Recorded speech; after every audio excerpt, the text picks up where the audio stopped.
So I just gotta ask that one more time for the video. Is it okay if I record with your consent? All right. So we'll just try and make it there so we can see the both of us. You have to, I think, move forward here. Sorry. Okay, cool. We had the trial and error again. All right. So just thinking about today, I just wanted to ask. So how can I assist you today? Do you have any problems or anything that you would like to change today?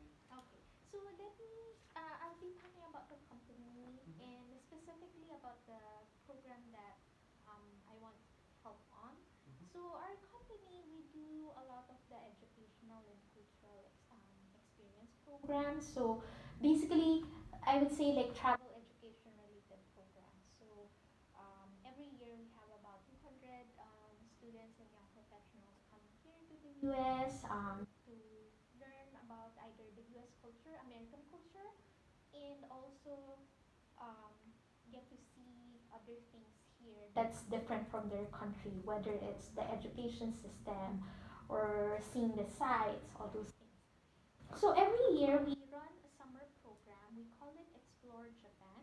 So basically, it's the Japanese students that we work with, and there are two components to this Explore Japan program. First component is a homestay program. So the homestay program basically a host family. We look for host families who can accommodate the visiting student to live with them for 2.5 weeks long to learn about the culture. So there's a cultural exchange happening. The Japanese students will learn about American culture while the American family will learn about the Japanese culture. So that's the first component. The second component is the summer camp. So are you familiar with summer camp? Mm-hmm. Okay. So for the host family, because they are hosting a Japanese student, in exchange for that, they can send their daughter or son to the program for free. So basically, they get a summer camp for free. So that's the value exchange we do for the summer program. Mm-hmm. Instead of us paying them for the hosting and you and the family paying us for the summer camp, we don't. There's no exchange of money because you get both values. So technically, it's a free program for the local families here. So the challenge that I have is, so I joined the company 2016. So for the last 3 years, Mm-hmm. we've been having a difficult time to make sure that we don't have last minute cancellations from host families. Um, so just as an example, this year, between April to end of June, I have more than 15 plus Mm-hmm. host family you need to block who cancel You and said 15? 15 one five plus um, and the problem with the cancellation is given the nature of our program Mm-hmm. it takes sufficient time or there is a significant time to look for replacement or to recruit families in general. So when we do our recruitment cycle we start as early as September the year before the program happens. Mm-hmm. So we run about 6 to 9 months campaign to make sure we get all the families. We do have returning families from previous years. So we have about 50-70%, and then we also recruit new families. But regardless of whether they're returning families or new families, we have to increase the retention rate to close to 100% rather than canceling last minute. Canceling last minute means like we send out all information, they receive the student profile that they're hosting, everything, and then the next day they call, sorry, we're out. Okay. And it's not like in a minute you can find a family to do Exactly. that.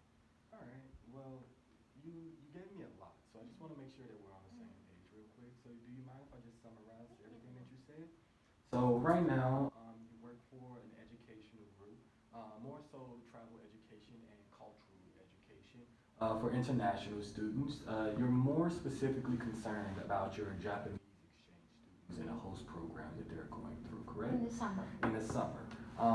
Because every summer, students from Japan come to do a homestay program, and in exchange for the homestay, those parents are allowed to send their kids to summer camp, correct?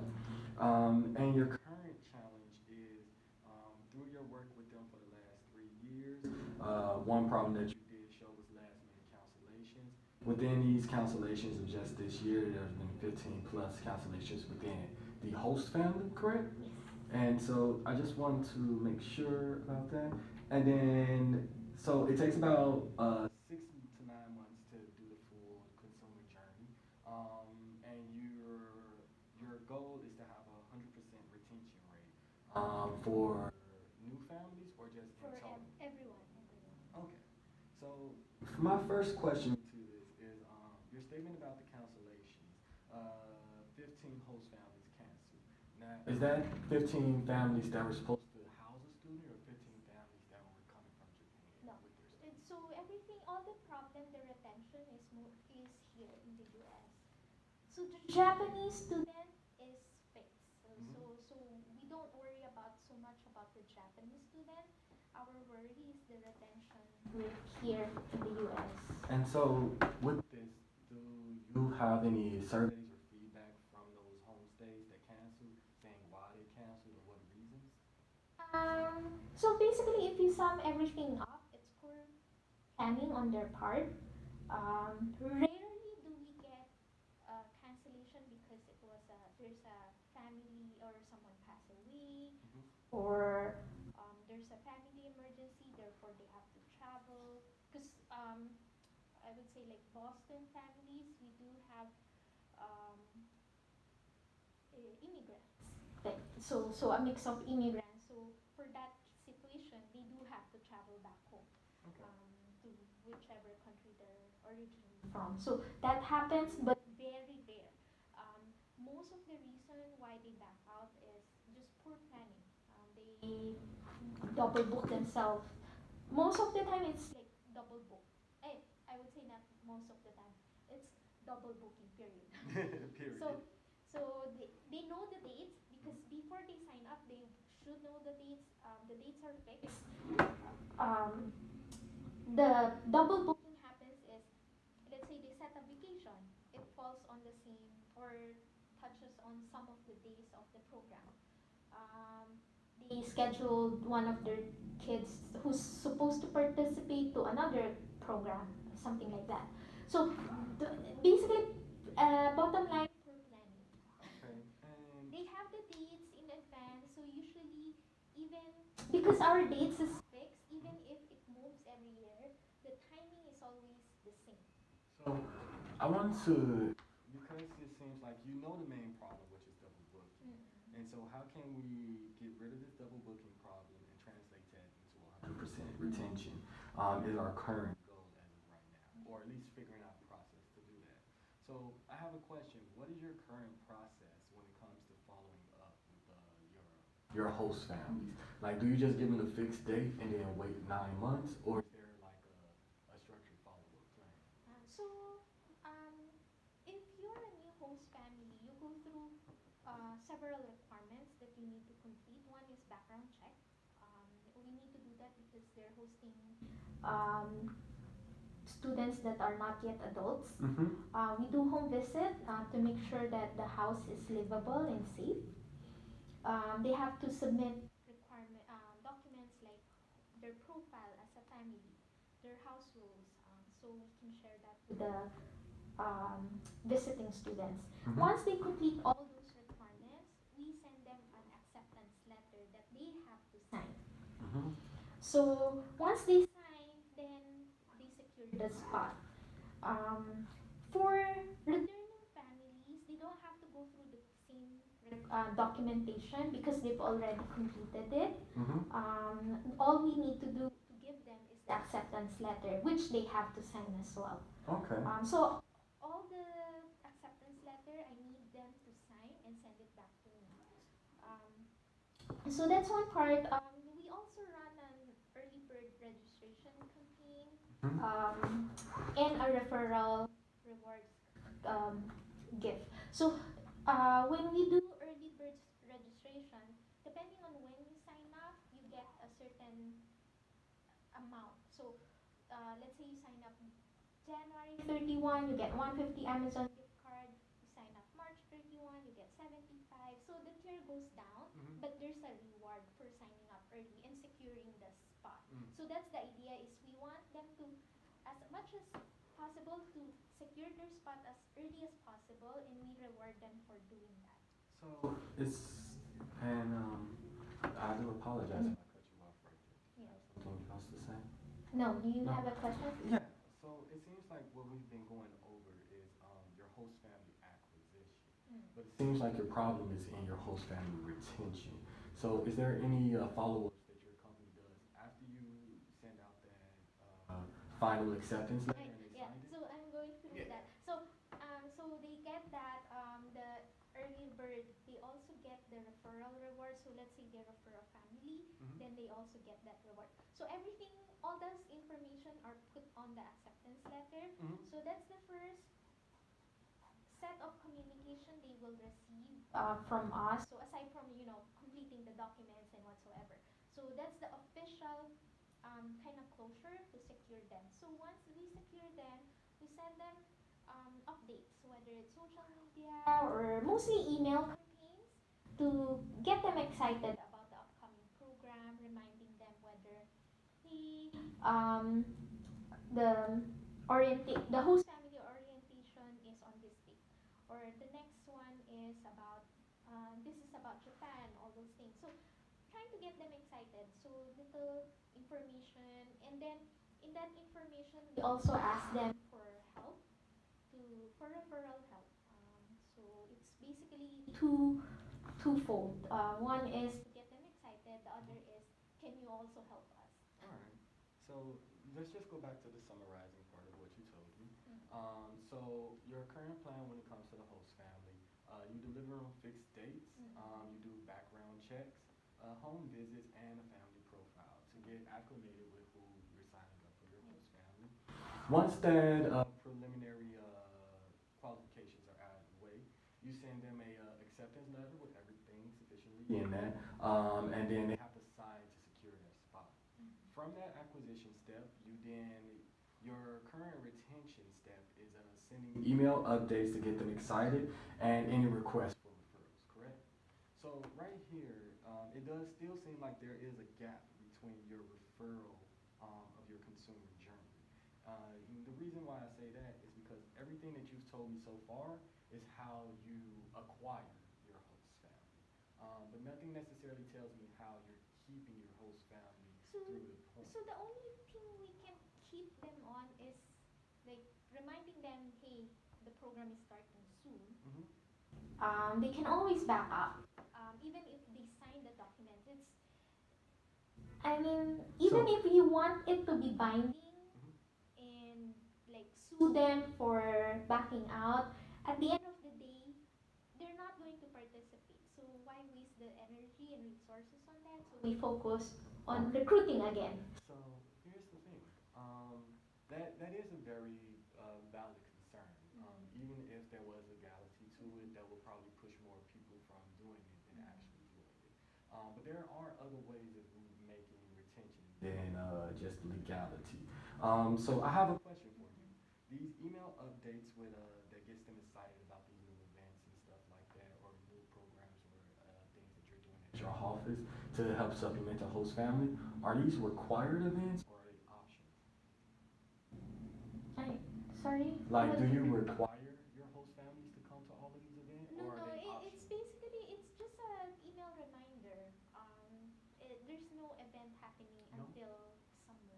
Okay, so then because from here it just seems like the only time your company contacts outside of the initial acceptance is through referral requests and then the email reminders of the program. Yeah. So there's nothing that allows you to track your host family and what their thoughts are for their upcoming year, any plans and events. Correct.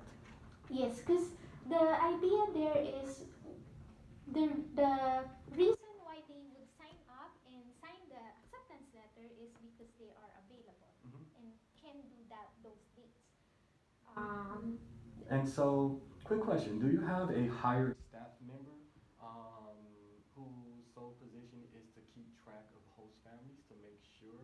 that they are on track for the summer, or is this just something that you do via email? So when you say keep track, in what ways are you So thinking about? following up with the host family on a periodic basis, seeing if there's any arising difficulties or obstacles that may prevent them from doing your summer program, whether it be the hosting or sending their kids out to summer camp.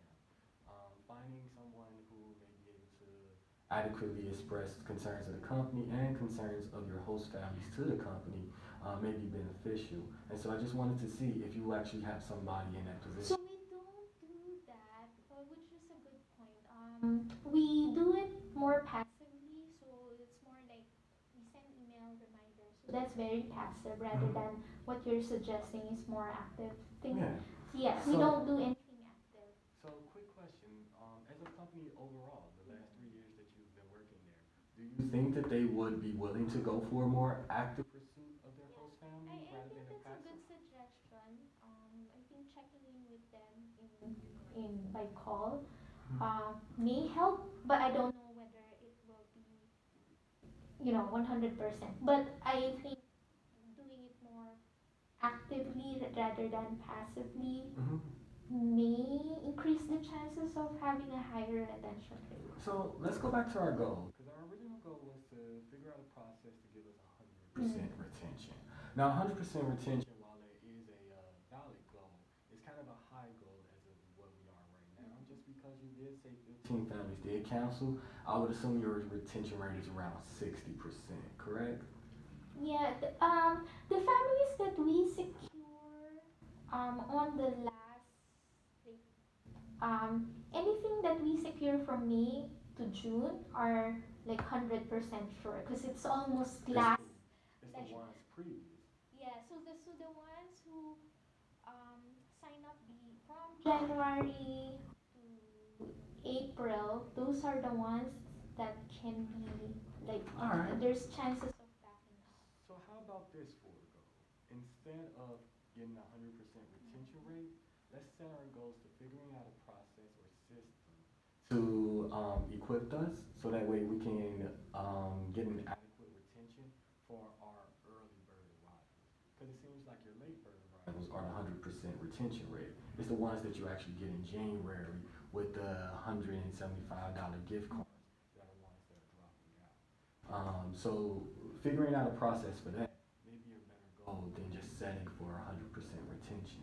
Would that be an agreeable goal with you? Yeah. Okay, so following that, we did have the idea of utilizing an extra staff person to do active pursuits of these hosts. Is there anything else that you think may be a feasible idea along the lines of the active pursuit, as we've seen that passive pursuits still give us that cancellation rate that we don't like? Not sure. If you have any other ideas, you can share. Yeah. So we have that staff member, right? And so when supplying that staff member, let's just think about what that staff member will need in following up with those acquisitions and those host families. So we know we need the staff. Is there a process that's already in place that you have there when it comes to either employee follow-ups or even like families in Japan following up with them, making sure their kids are on track? Do you have any systems in place for them? So the Japan side, we don't really need to worry about because that one is taken care of Mm-hmm. by our partner. It's here. We do have staff members that we can make use of to Mm-hmm. help us in the active part. So What was the second part of what you said? So one was about staff member, a yeah. dedicated staff member to do Yeah, that, and and then do you what's have the any other like one? formal tracking models that you use either for your staff members or other families? Well, because I mean, we're not doing like 100 type of families or something. Mm-hmm. Unless we usually have an Excel file just to Okay. keep track of the families. Because it's just like 20 families that we need, and then if there's other applicants, um, I mean, basically, it's Excel would be more than sufficient to Okay. keep track of everything, So whether it's Google Sheet or Excel works. okay. So we want to keep it with the Excel. We know that we like the staff member idea. So incorporating that, we can. Would it be feasible for your staff member to utilize this Excel And based off of the Excel sheet, call through your Yeah. through your different families, and then marking like a red or Mm. maybe yellow sign Yeah, with the for each color. family if there is a caution or perspective like perception that they might cancel. That way you can keep a formulated tracking system of all your families, and any families that may be in critical condition, you can assess and then figure out if they need to be a cancellation or you need to readjust for a new family. Does that sound like a practical system to use? Yeah. And just with that, does that sound like a system that you would be able to utilize to increase retention rate? Yeah. Okay. And so when doing all of this, I just want to go back and summarize again. So our current plan of action is to develop a staff member trained specifically to follow up with these families in a very active type of way, calling them up and figuring out along the way whether it be they started in January or if they started in May, just going along the process of calling them every so often, checking in on the status of their family and any new plans they may have. From there, the staff member will use the Excel sheet you already have to go ahead and label the families as critical conditions or passovers, which means that you just need to go ahead and find a new family for them. With that, it seems like that formulated process will help increase retention rates or at least help increase your flexibility and your movability on these unforeseen circumstances. Does that seem like a efficient plan? Yeah. And does that seem like that will take care of your goal of increasing retention rate, or do you feel like there may be another obstacle? I would say it may help, but whether it's it will get us to the closer to 100%. It may get us closer, but I don't think it's 100% sure that Okay. it's. So then let's try and do a test and plan scenario. Does that sound good to you? And so what a test and plan is you try out, you get the person, you do your model, and then you test it out. And that way you can see how well or how efficient it is over your passive scope. While this is a suggestion, I just want to ask the question of, does that seem like something your company would be able to incorporate? The testing, yeah. Mhm. The only thing is the testing will be up to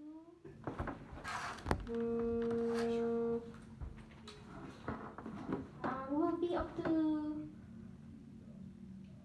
when we do the recruiting cycle from 6 months to 9 months. That's the only way we can test it out. Okay, so would Yeah, that which be is like a next year type of thing? yeah, which is for the next year's program. Yeah. So there's no way for us to like do a simulation outside the actual thing Mhm. because the actual thing is happening. So, quick question. You did say that you do start in September, Yeah. which means that your current summer program is happening right now. Next this Sunday This they're Sunday? coming. Yeah. And so, with that, maybe it may be best to incorporate this within your next year plan at September, finding that staff member, because that would set you up for a goal of about 3 months to both get that staff member and then formalize a strategy for them to get those active calls out. And then with that, you can set up a guidelines based off of your previous year's retention rate to go ahead and see how well or how detrimental that process was to you. Does that seem like an agreeable plan to you that may be incorporated into your company? And then does that seem like a sufficient process that could assist you in your retention rate? Yeah. Okay, so like just going back to our original goal was to get 100% retention rate. Then we switched off our goal because the original goal of 100% retention rate, while valid, does seem far out of reach as of right now. And so we need to find a process to increase that retention rate. And so our new goal became what processes can we incorporate into the company that would allow us to increase retention rate or finding out a process, right? And so we've set a time constraint of about 3 months, and that's just from our current point in July all the way to when you start your next year's term in September.